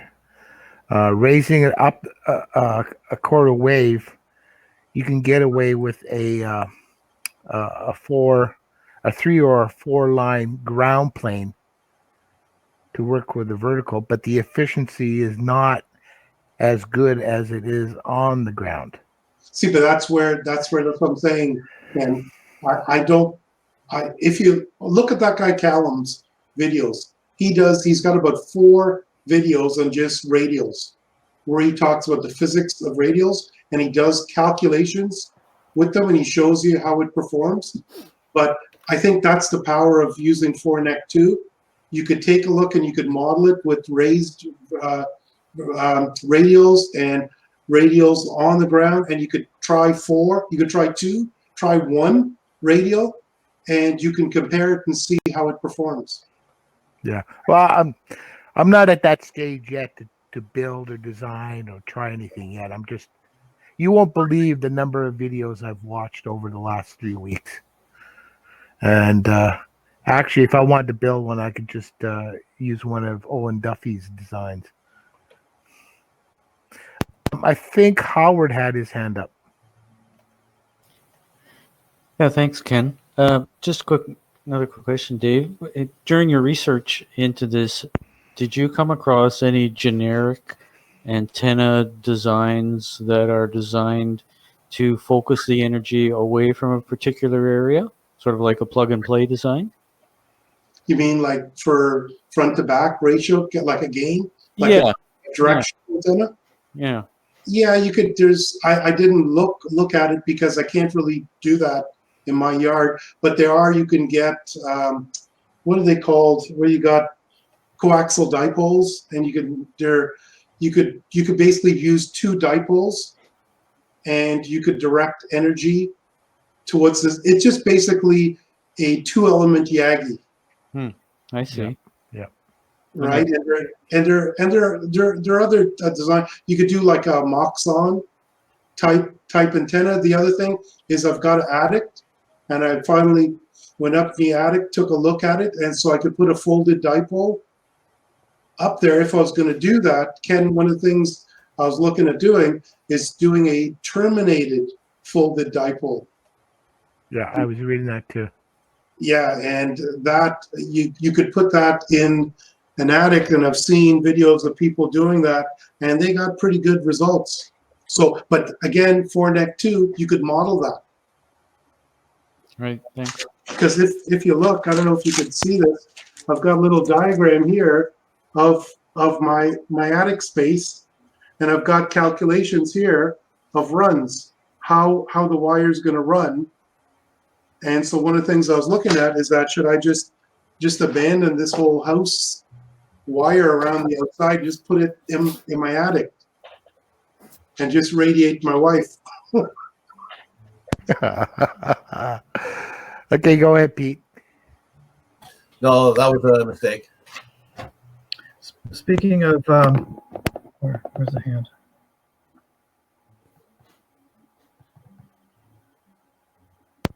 Go ahead, Michael. Yeah, speaking of modeling antennas, when I did take a quick look at for Neck 2, and I looked on. I have an R7 vertical here, and I found a model that somebody done for the R7, and I think maybe one day I'll have a look at that and see what it tells me, and see how it compares with what I'm actually finding with it or something. I thought I would at least have a look at that. I also have a mini quad, the 3-element Yagi with all kinds of coils and whatnot, and I haven't been able to find a model for that anywhere. But I wouldn't even know how to go to set that up. But anyway, it's just interesting to see you can get some of these things done for you. And you know what? Maybe the antenna manufacturer may even have it. May even have that. I do have an R5, and I'm planning to put that up this summer. But the R5 is not going to put me on 30, 40, or 80 or 50, right? Yeah, actually, there is also. I think I saw an R5 model as well. What's that? Sorry. I think I saw an R5 model as well on the web somewhere. Well, I use my R5 at my Calvin house, and I tell you, it's the cat's meow. It worked fantastic. I had it up about 35 feet in the air, and it worked fantastic. Here, it'll be up in the air, maybe, I don't know, 15 feet. Mine's on the roof of my house, so it's up at the soffit, so it's at the edge of the eavesdrop level, so it's about 25 feet up, I think, the base of it. But I even think at 15 feet for like 20 meters, that's up high enough, right? That's almost half a wavelength, right? Up. Yeah. Well, for a while I had it operating just on my deck, so the base of the antenna was like 8 feet off the ground, and it worked just fine. Yeah, there you go. So yeah, I think I'll be good with that antenna to get to high frequency bands. My concern is like the lower frequency bands. That is not going to work. So this antenna around this building is more so for the lower frequency bands. Mm-hmm. Yeah. Okay, just to let everybody know, I am looking for a Cushcraft used antenna, vertical. So if anybody hears about one, I'll take one. Our American friend, I'm not talking about Dwayne, Our, our American friend has a Cushcraft in a box that probably hasn't been opened. Our American friend.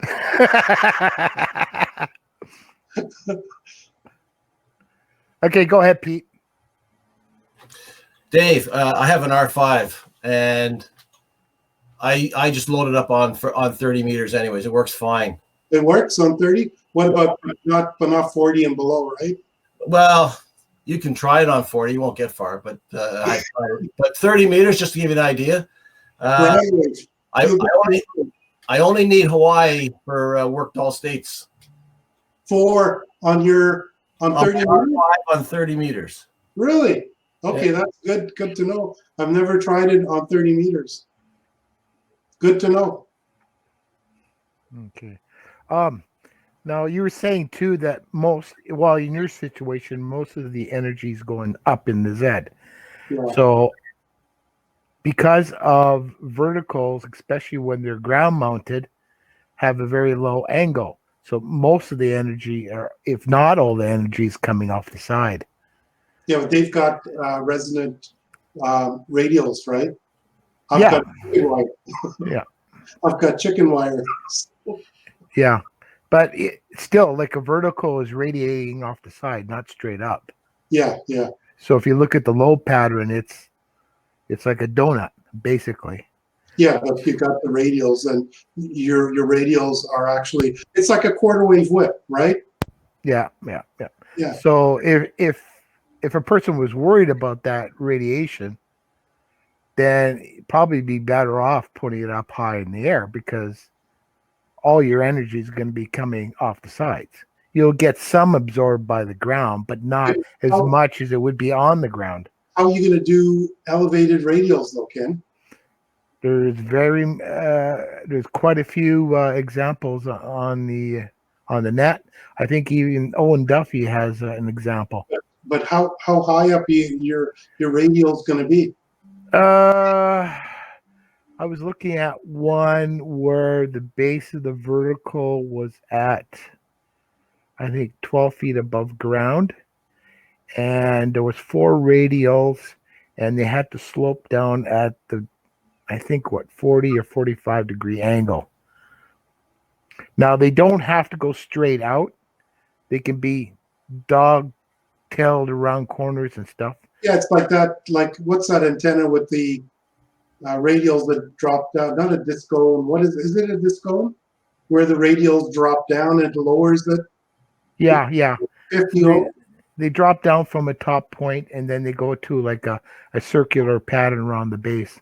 Yeah, something like that, where it kind of drops down. The radial drops down. I can't do my fingers right. Yeah. Yeah, but are you planning to not use your backyard? Oh, I plan on using it. Oh, yeah. But if you got radial wires running all over your backyard, elevated.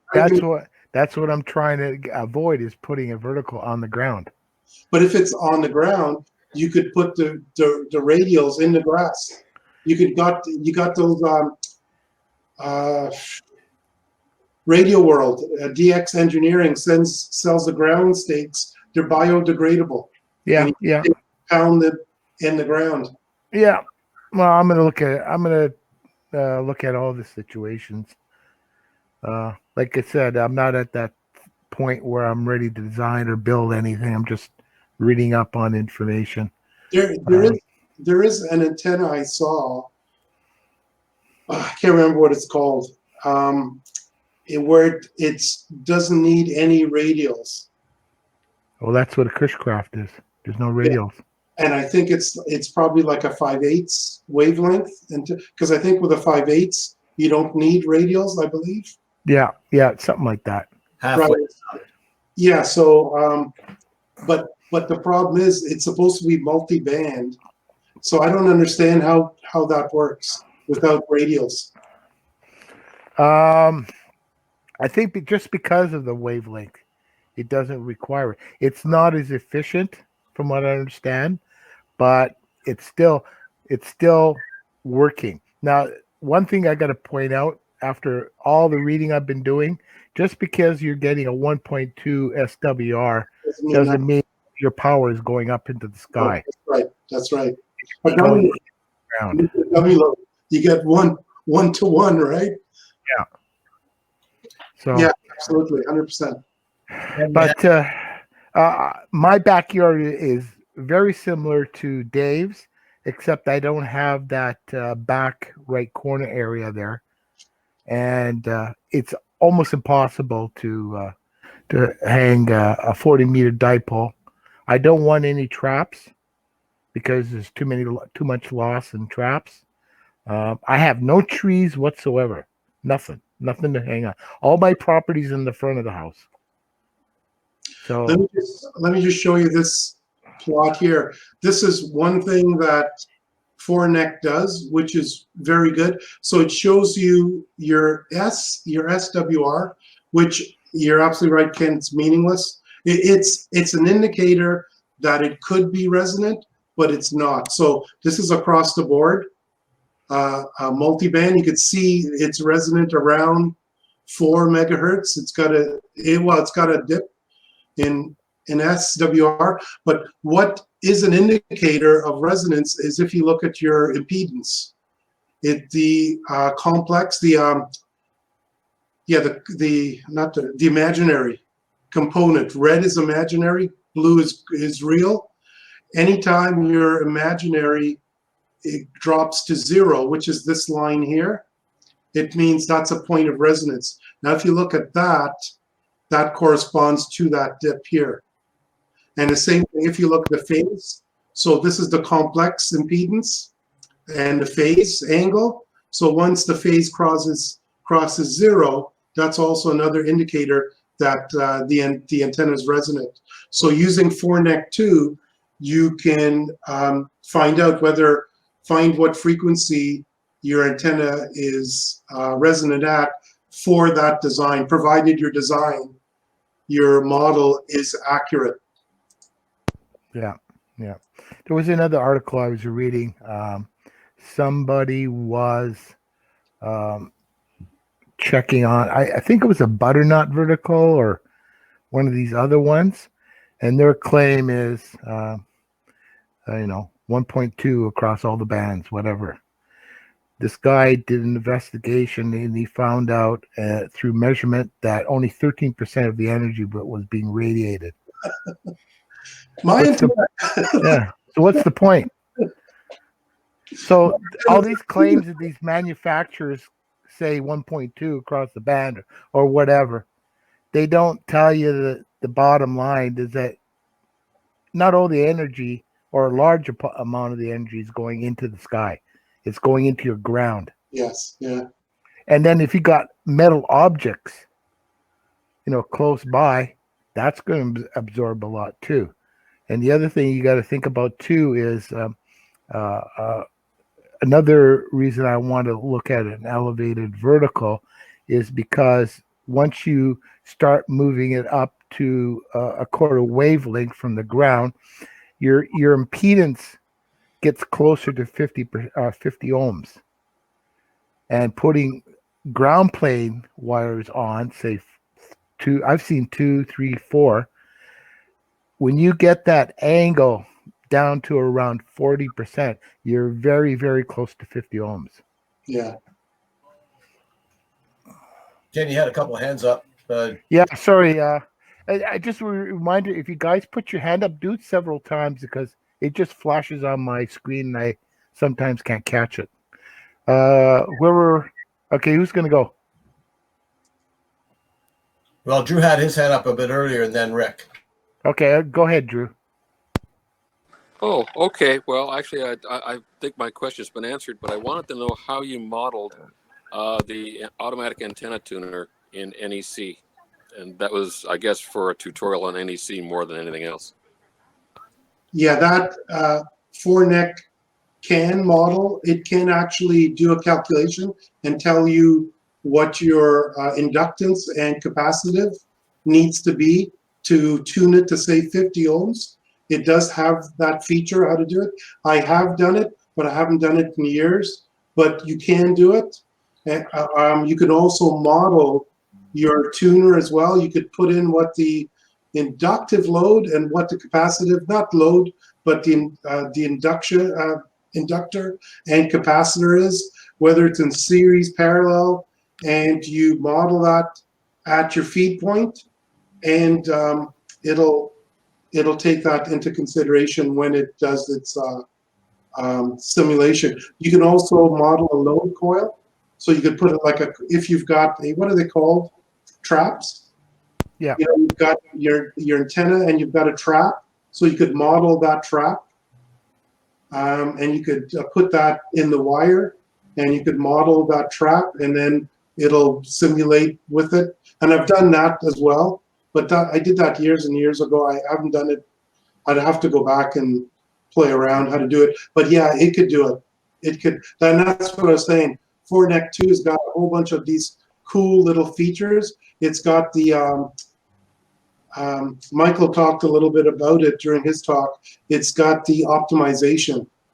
So if you define your length as a variable or your height above ground as a variable, and you run the optimization, you could say, okay, change that and tell me what it is to get me as close as possible to 50 ohms. Or to get 100% efficiency, or whatever. Yeah, very good. Well, really quite interesting. I very much enjoyed both presentations this evening. Thank you for inviting me. You're welcome. Who else had a question or comment? I did earlier. I was just going to say, one of the problems that I had with 4NEC2 was I built a lot of end-fed half-wave antennas, and I have no idea how to model the matching transformer for feeding the end-fed. I mean, I've built a lot of matching transformers, and I kind of understand how they work, but I don't know how to model them in the NEC2 software. I also did a lot of experimenting when we were wintering in Florida with with my end-fed half waves and also with vertical antennas, and running radials out like along a fence elevated above ground. And I've done some research into that, and also in conjunction with the counterboard's requirements for an end-fed half wave. So sometime if you're into a discussion on that, I could add some comments, but it's probably for another session. Yeah, Rick, I've tried modeling end-fed antenna, and I've never been successful getting it done. I've never gotten it. There are models. There are people that have models. I've tried running it. I could never get it to work. So yeah, I hear you. I've never had any luck with the end-fed antenna. I've had good results, practical experience with them. I'm using one now, and it's working quite well. I wish I could model it so that I could see a little bit better what I'm doing with it. But, yeah, I had a whole bunch of end-fed antennas. I built one in 80, and I melted. I melted the transformer. Yeah. I ran it at 100 watts, and the thing was smoking. Bigger toroid. Yeah, so that's where I've done quite a bit of experimenting. I've actually run 400 or 500 watts into my end-fed, but I'm stacking multiple cores and to achieve that.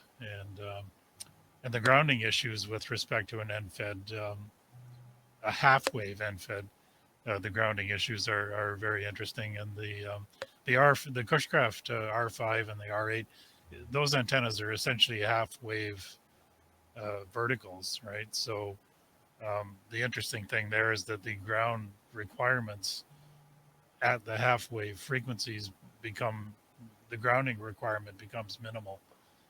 But as soon as you deviate away from that half-wave frequency, then the grounding requirement increases significantly and very rapidly with the change in frequency.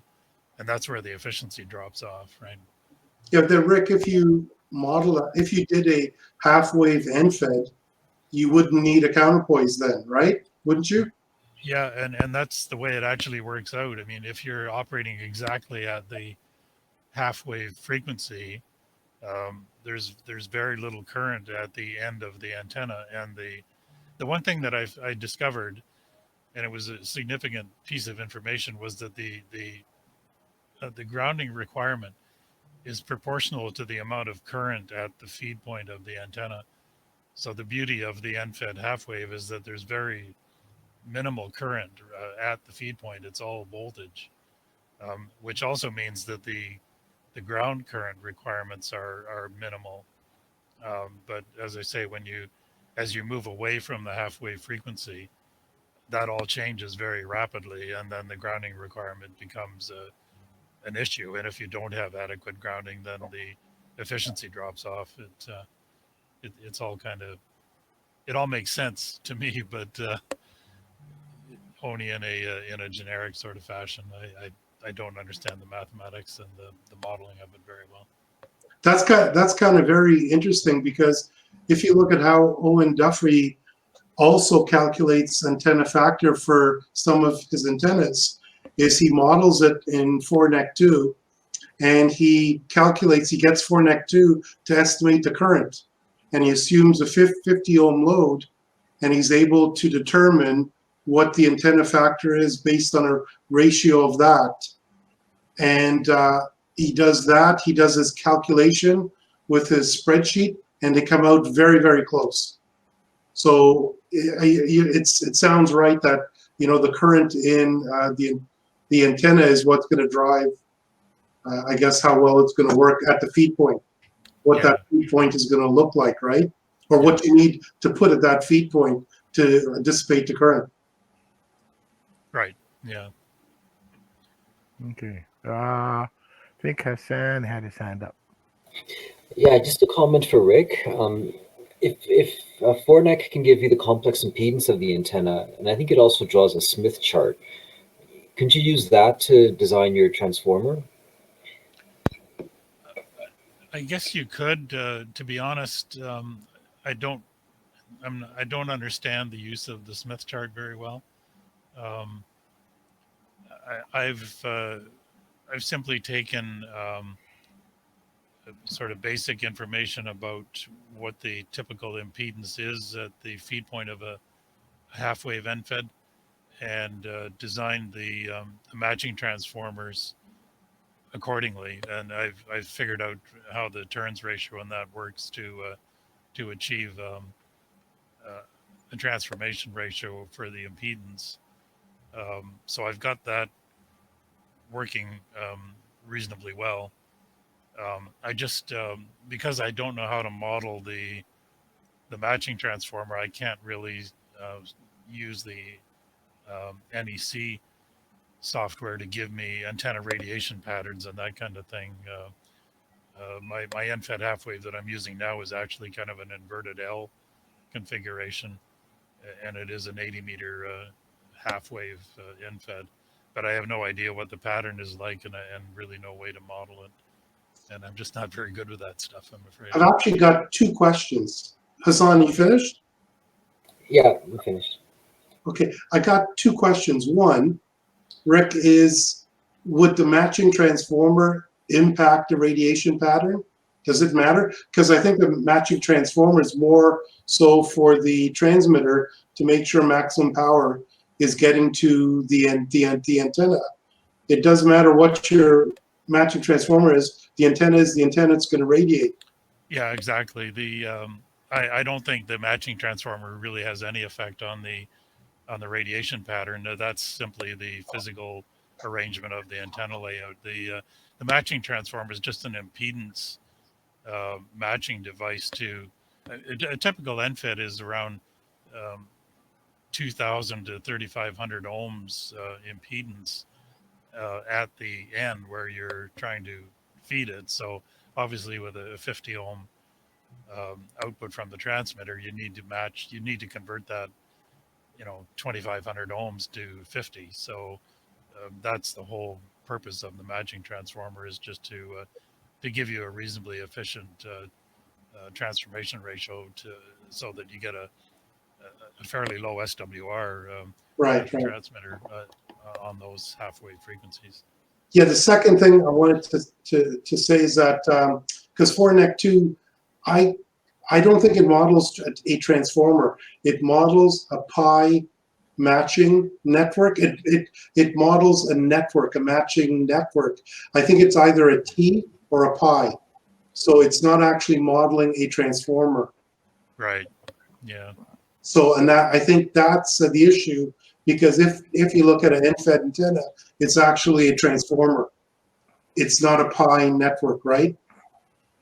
Yes. Yeah. Correct. Whereas I think if you've got an antenna tuner, it's using pi and T networks, right, to match? Yeah.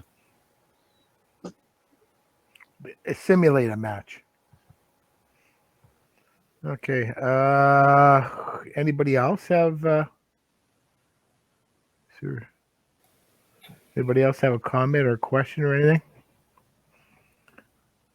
Good. Well, tonight was very. What's that? Hassan put his hand up. Oh, I didn't even see it. Oh, yeah, I just had a follow up on that. So, I think there are standard, like I know for microwaves, there's an equation. If you have a Z load and a Z naught, if you have a quarter wave transformer, you can get any impedance on the input just by, putting a known, a length of line with a certain impedance there. So, I mean, transforming impedance isn't that difficult, I think.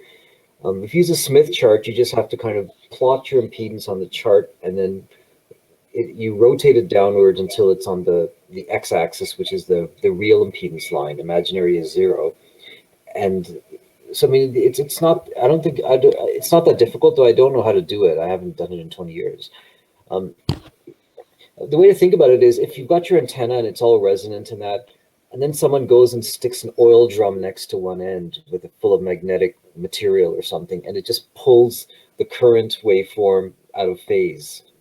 So now your antenna is no longer resonant. So by putting a transformer there, or a stub, or anything